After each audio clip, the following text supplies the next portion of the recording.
మరి జగన్ అన్న వచ్చి ఇంటింటికి వాలంటీర్ వచ్చి మాకు పింఛన్ ఇచ్చేవాడు. మాకు ఏ బాధలు లేవు. ఇప్పుడు సచివాలయానికి వెళ్ళి తీసుకోమంటున్నాడు. ఇళ్ల స్థలాలు ఇచ్చాడు. నాకు 50 ఏళ్ళ నుంచి ఇల్లు లేదు. మేము అందరం అద్దెగా ఉంటున్నాం. ఆయన ఇచ్చాడు. మళ్ళీ ఆయనే రావాలి, మాకు జగన్ అన్నే రావాలి. తీసుకొచ్చి శుభ్రంగా ఆయనకి అయిపోద్ది. ఎవరికి వేసుకుంటామండి మేము, ఎవరికి వేస్తాం మేము. కమ్మగా ఆయనకి వేసుకుంటే కమ్మగా ఇంటికి తీసుకొచ్చి ఇచ్చేవాడు పింఛన్లు. ఈ బాధలు మాకు లేవుగా. గుడ్డోళ్ళం గుర్రాదోళ్ళం అందరం. ఎండలో ఏడొస్తారు, కొద్దిగా చల్లబడినాక రండి, ఎండలో బయటికి రాబాకండి. చంద్రబాబు నాయుడు అటు చేశాడవ్వా, బాగా చెప్పారు నాయన. చాలా వరకు చేశారు. 2 రోజులకైనా కానీ తెచ్చి ఇంటికి ఇచ్చేవాళ్ళు. మేము మా హోటల్ ముసలు ఎండకి ఇంటికి వస్తారు. అది మంచిది ఆయనకి. ఈ 2 నెలలే తర్వాత వచ్చే జగనే కదా, మళ్ళీ మామూలు అయిపోతుంది. ఈ 2 నెలలు కొద్దిగా ఇబ్బంది పడండి. ఏం చేస్తాం? మరి బాగా చేశాడయ్యా. ఉద్యోగులకి చేతోళ్ళకి సాయంకాలం ఎన్ని గంటలకు వస్తే బాగుంటుంది? 4, 5 అట్లా రండి, కొద్దిగా చల్లబడినాక రండి. అవ్వా మీకు ఎట్లా ఇక్కడికి వచ్చి సచివాలయంకి వచ్చి తీసుకోవడం బాగుందా, జగన్ అన్న ఇంటికి వచ్చి ఇవ్వడం బాగుందా? అదేంటయ్యా, ఇంటికి బాగుందా? అమ్మా వస్తారే అని చూసుకున్నాడు. ఇంట్లో మాంసం మీద కూర్చొని తెచ్చిస్తే మా హోటల్ ముసలోళ్ళు ఎట్లా తిరిగి ఇప్పుడు పోతా నుంచి 3 సార్లు తిరిగాను. ఈ అబ్బాయి పేరు జీవన్ అండి. డాక్టర్ బిఆర్ అంబేద్కర్ కోనసీమ జిల్లా రాజోలు కాన్స్టిట్యున్సీ అండి. ఈ అబ్బాయికి 22 సంవత్సరాలండి. చిన్నప్పటి నుంచి అవయవాలు పనిచేయవండి. ఇలాగే మంచం మీద ఉంటాడండి. వీళ్ళ అమ్మగారు కూడా ఈ అబ్బాయికి పరిచర్య చేసి, ఈ అబ్బాయికి సేవ చేసి, ఆవిడ కూడా ఇన్నిపో సరిగిపోయి ఆవిడ పేషెంట్గా ఉన్నారండి.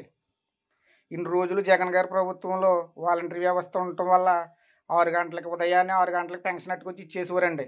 ఇప్పుడు చంద్రబాబు నాయుడు గారు పెన్షన్ ఇవ్వకూడదని పేదలు అనేవాళ్ళు అంటేనే ఆయనకి ఇష్టం ఉండదండి. పేదలు ఎవరు కూడా బాగుపడకూడదు అనేది చంద్రబాబు నాయుడు గారి ఉద్దేశం అండి. ఆయన ఇప్పుడు కూడా ఆయన పరిపాలన కూడా అలాగే చేసేవారండి. పేదలేమో నాశనం అయిపోవాలండి, పెత్తందారులు అనేవారు ఎదగాలి. అదే చంద్రబాబు నాయుడు గారి ధర్మం అండి. ఇప్పుడు ఈ అబ్బాయిని పంచాయతీ దగ్గర పెన్షన్ తీసుకోవటానికి వెళ్ళాలంటే ఈ అబ్బాయిని ఎవరు తీసుకెళ్తారండి? ఎన్ని ఇబ్బందులు పడాలండి. ఈ అబ్బాయిని కూడా ఎవరు మోయలేరండి. అలాగే మంచి మీద ఉంటాడు. ఎన్ని ఇబ్బందులు పడాలంటే ఈ అబ్బాయిని తీసుకెళ్తారంటే చంద్రబాబు నాయుడు గారు తీసుకెళ్తారండి వచ్చి పంచాయతీ కాడికి ఈ అబ్బాయి పెన్షన్ ఇవ్వటానికి. పేదల ఇబ్బందులు ఆయనకి ఏం తెలుసండి. మళ్ళీ మేము జగన్మోహన్ రెడ్డి గారిని తప్పకుండా గెలిపించుకుంటాం. ఇలా మగపై ఆధార్ కార్డు ఇచ్చి అవి ఇచ్చి మా డీటెయిల్స్ ఇచ్చి అవసరమా మాకు?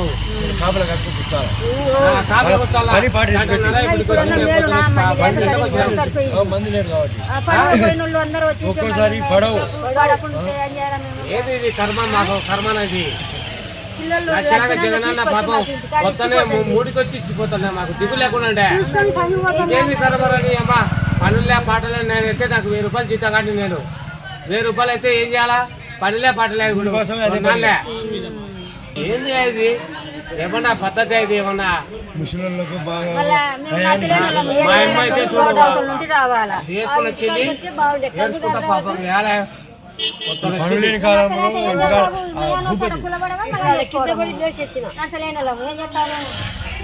అలా ఇతాపు ఓటు ఎవరికి?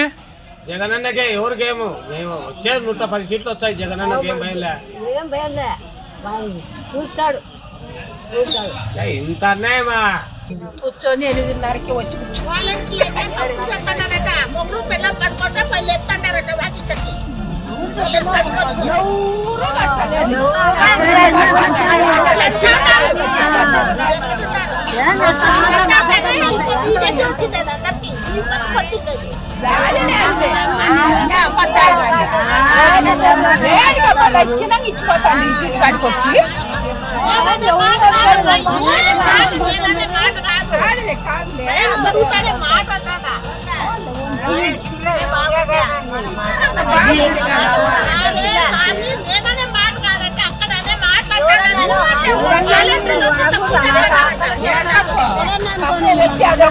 మేళ ఇంట్లో ఉన్నా కానీ బాగా ఇస్తాడారు.